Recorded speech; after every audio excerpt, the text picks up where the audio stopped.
Good morning बच्चों। जैसा कि आप सभी को पता है, पैराडाइज ट्यूटोरियल स्ट्रांगली गवर्नमेंट को सपोर्ट कर रहा है for the fight against corona virus. And हम सभी टीचर्स अपनी प्रॉब्लम्स भुलाकर आप लोगों के लिए हर दिन क्लासेस का इंतज़ाम कर रहे हैं। और इसी की तरफ चलते हुए पैराडाइज ट्यूटोरियल्स ने अपनी ऑफिशियल ऐप को लॉन्च करा है। आप सभी ये सोच रहे होंगे कि इस ऐप से आखिर होगा क्या।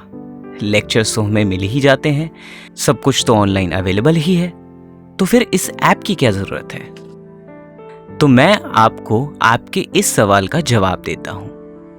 आप हमारी ऐप के through live lectures, complete topic analysis, doubt session, assignments, test series आप इजीली सॉल्व कर सकते हैं, और वो भी बिल्कुल मिनिमल से चार्जेस में। इतना सब कुछ आपको मिल रहा है हमारी ऐप में, तो देर किस बात की है। अभी उठाइए अपना मोबाइल या लैपटॉप और डाउनलोड कीजिए हमारे ऑफिशियल ऐप को। आपको ऐप में मिलेंगे detail lecture, live interaction with the teachers, doubt session, test series, notes, counselling for your future planning, counselling for your time table management. Almost हर चीज मिल रही है, तो अभी एनरोल कीजिए। डिस्क्रिप्शन बॉक्स में आपको लिंक मिल जाएगा इस ऐप का। बच्चों याद रखिएगा, पैराडाइज ट्यूटोरियल हमेशा आपके साथ है।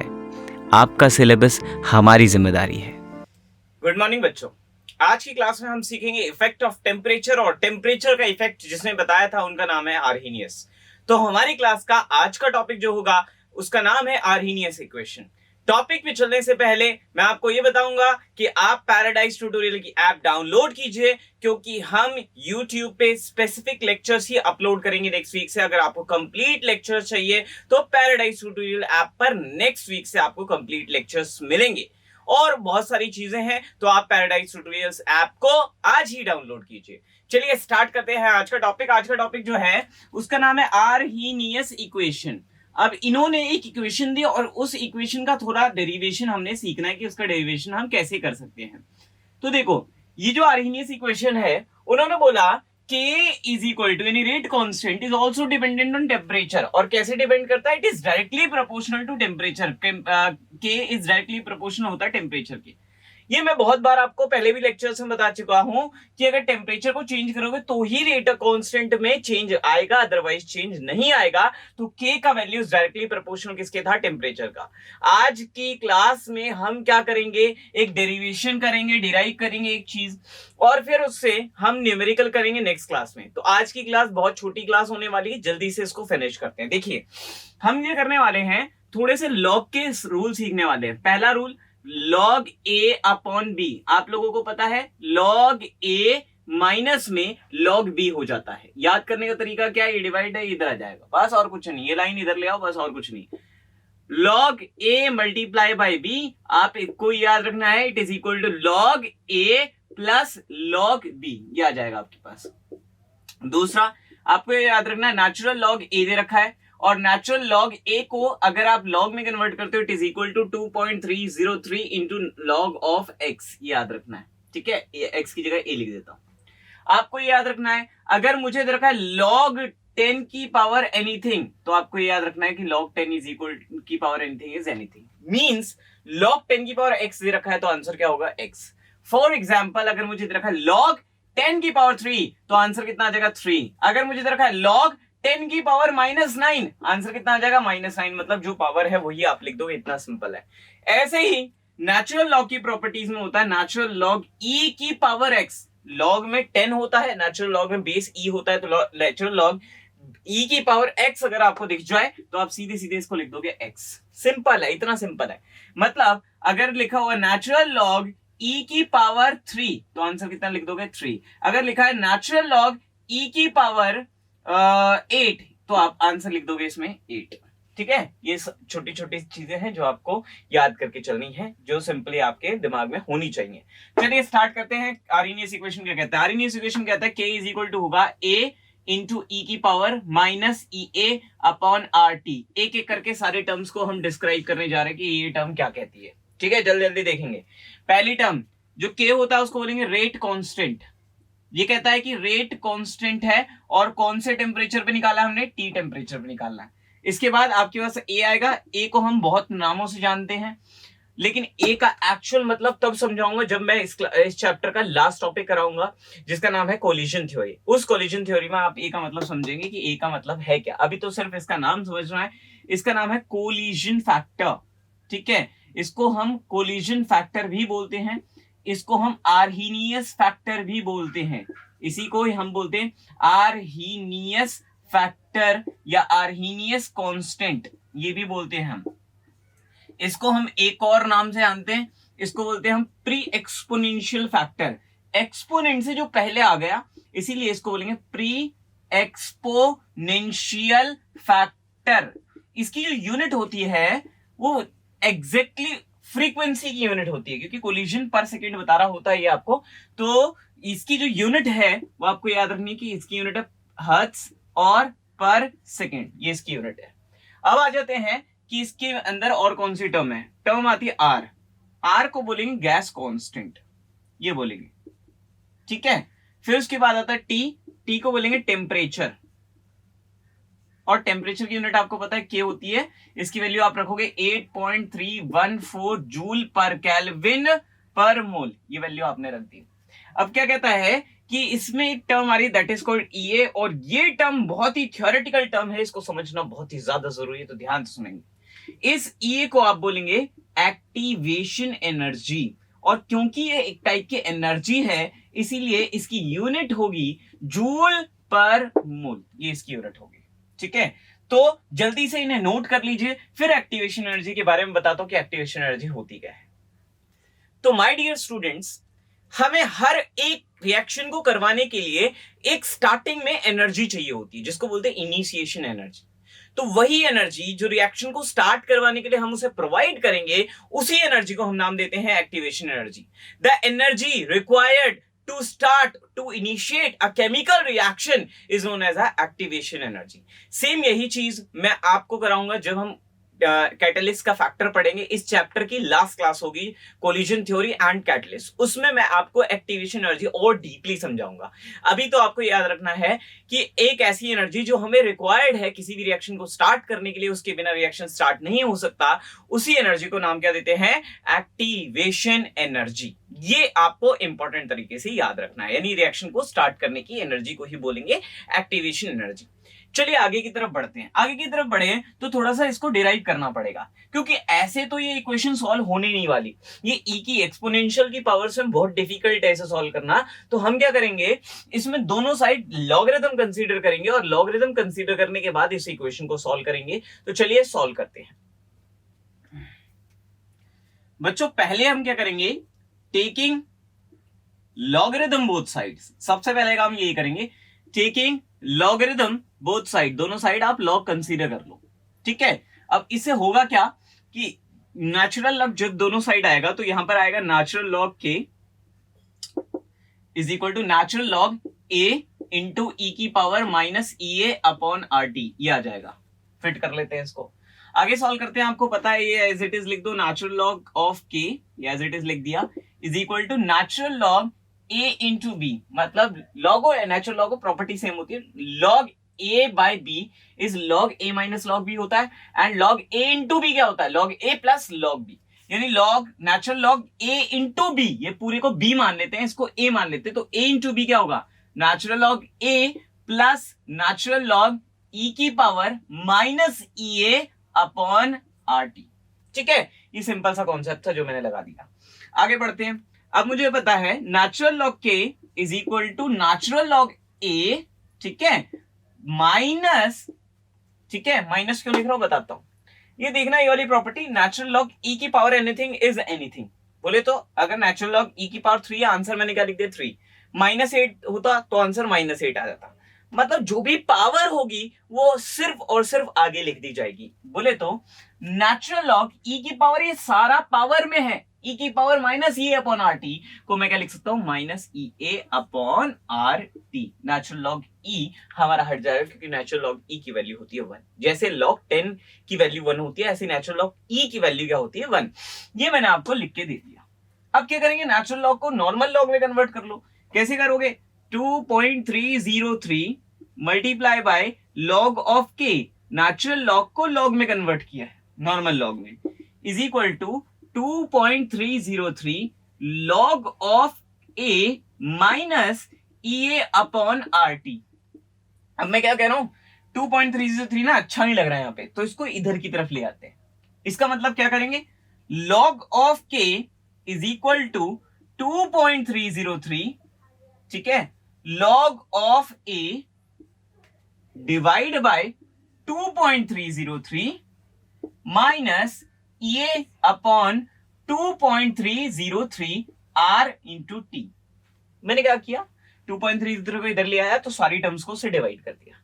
अब इससे कैंसिल आउट हो रहा है और फाइनली हमारे पास क्या बचेगा, log K is equal to log A minus E A upon 2.303 into R into T. ये एक इक्वेशन है जो इजीली सॉल्व हो सकती है इन टर्म्स ऑफ लॉग, क्योंकि लॉग को इजीली कैलकुलेट कर सकते हो आप एक्सपोनेंशियल की पावर्स को कैलकुलेट करने में थोड़ा सा टाइम लग जाता है। तो log K is equal to log A minus E A upon 2.303 multiply by R into T. अब ये जो एक इक्वेशन आया है इसमें आपको ये याद रखना है कि 2.303 मल्टीप्लाई बाय आर, आर क्या होता है 8.314, इसको मैं पहले से ही मल्टीप्लाई कर देता हूं। आप लोगों के लिए बड़ा ही आसान काम कर दिया, मैं इसको पहले से ही मल्टीप्लाई कर देता हूं। इसका हमेशा मल्टीप्लाई कंसीडर कर लोगे 19.1, ठीक है, इन दोनों को मल्टीप्लाई करके यही आएगा 19.147 पूरा आता है, लेकिन मैं इसको अप्रोक्सीमेटली इतना रखूंगा 19.1 जूल पर केल्विन पर मोल। तो ये आपकी पूरी एक इक्वेशन थी जिसको मैंने एक टेम्परेचर के लिए और एक रेट कांस्टेंट के लिए डिराइव किया है। अब आप क्या करोगे कि जब मैं टेम्परेचर में चेंज लाऊंगा तो रेट कांस्टेंट में क्या फर्क आएगा, आप मैथमेटिकली वो देखोगे। सबसे पहले इसको नोट कर लो जल्दी से। बच्चों मैंने अभी आपको एक ही टेम्परेचर कंसीडर करवाया था। अब लेट अस सपोज मेरे पास एक टेम्परेचर और उसको मैं राइज कर देता हूं, तो रेट कांस्टेंट पे क्या फर्क पड़ने वाला है। अभी इस क्लास के शुरुआत में मैंने बताया था rate constant is directly proportional होता है टेम्परेचर की। एक्सपेरिमेंटली भी यही देखा गया, कोलिजन थ्योरी में भी यही पता चलेगा, लेकिन अभी हम ये मान के चल रहे हैं कि rate constant is directly proportional किसके, टेम्परेचर के। मतलब टेम्परेचर बढ़ाया तो रेट कांस्टेंट की वैल्यू भी बढ़ जाएगी, इंक्रीज हो जाएगी। तो मैंने कहा let at T1 temperature rate constant जो है हमारा वो मान लो कि T is equal to K1, ये मान लिया। अब मैंने कहा at temperature is equal to T2, मैंने टेम्परेचर को इंक्रीज कर दिया, नहीं temperature T2 is greater than T1, ये याद रखना है कि मैंने टेम्परेचर को इंक्रीज कर दिया, तब रेट कांस्टेंट क्या होगा, सेम रहेगा, ये चेंज हो जाएगा, चेंज हो जाएगा, और यहां पर रेट कांस्टेंट हो जाता है K2, ठीक है। तो दो इक्वेशन बन जाएगी हमारे पास, आर्हेनियस इक्वेशन दो बन जाएंगी। कैसे, पहली इक्वेशन बनेगी log of K1 is equal to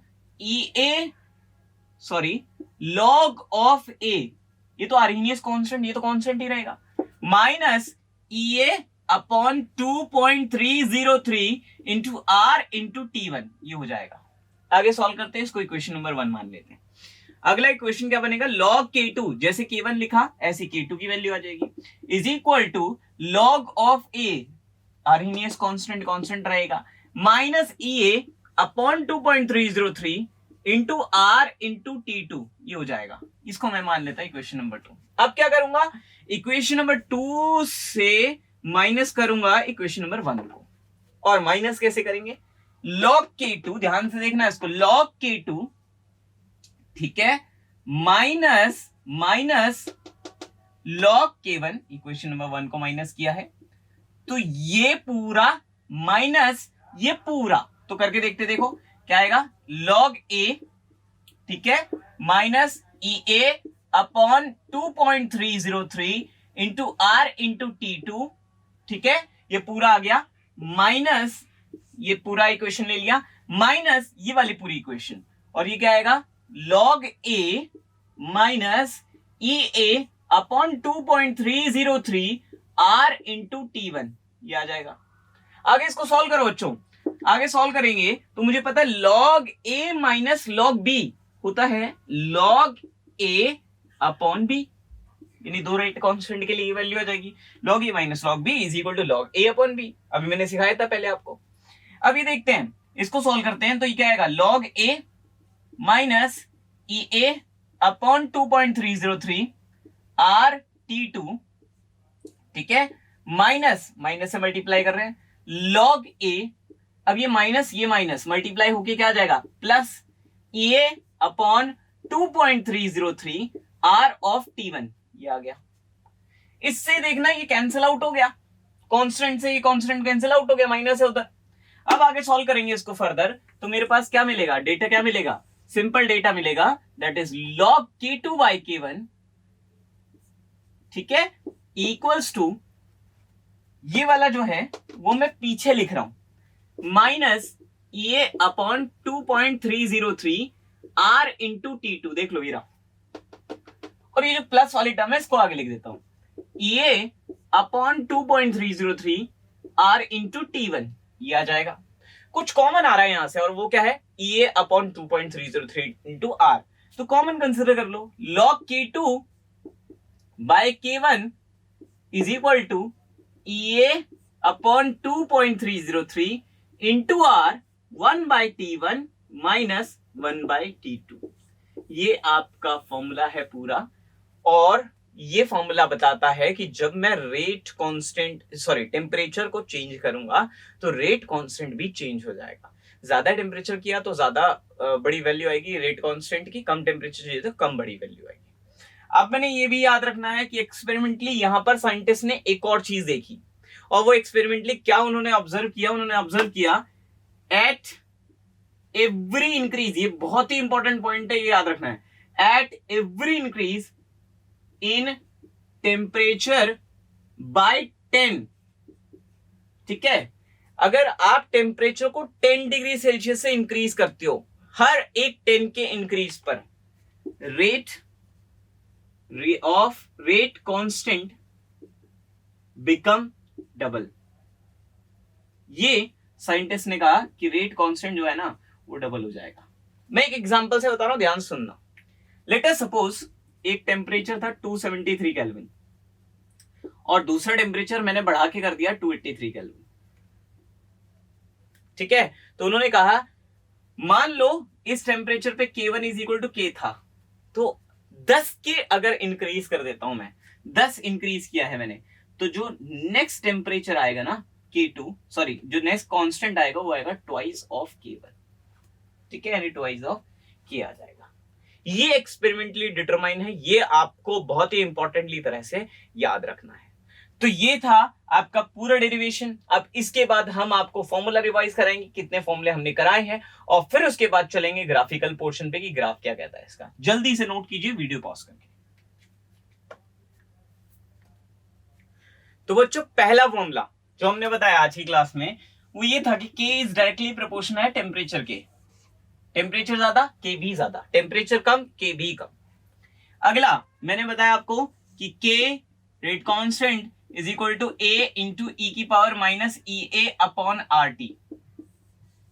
दूसरा हमने आपको बताया, तीसरा फॉर्मूला हमने आपको ये बताया कि log की टर्म्स में अगर मैं इसी फॉर्मूले को लिखूं तो log K is equal to log A minus EA upon 2.303 into R into T। चौथा फॉर्मूला हमने इसका बताया वो ये था कि अगर दो रेट कांस्टेंट मतलब दो टेम्परेचर दे रखे तो उनके रेस्पेक्टिव में दो रेट कांस्टेंट हो जाएंगे और log K2 बाई K1 आ जाएगा, इज इक्वल टू log नहीं आएगा sorry, EA upon 2.303 multiply bye R into 1 by T1 minus 1 by T2।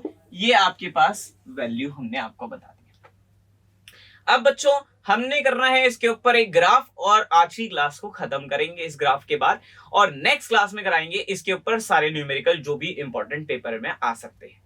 तो इसके ऊपर ग्राफ कैसे बनेगा, मैं ये वाली इक्वेशन को पसंद कर रहा हूं, ये वाली इक्वेशन उठा लेता हूं। इक्वेशन क्या है, log K is equal to minus EA upon 2.303 into R into 1 by T plus log A। अब आप कहोगे सर ये क्या कर दिया, कुछ नहीं किया बेटा, इसको पीछे लिख दिया, इसको आगे लिख दिया और इसको 1 बाई T की टर्म में लिख दिया, ठीक है।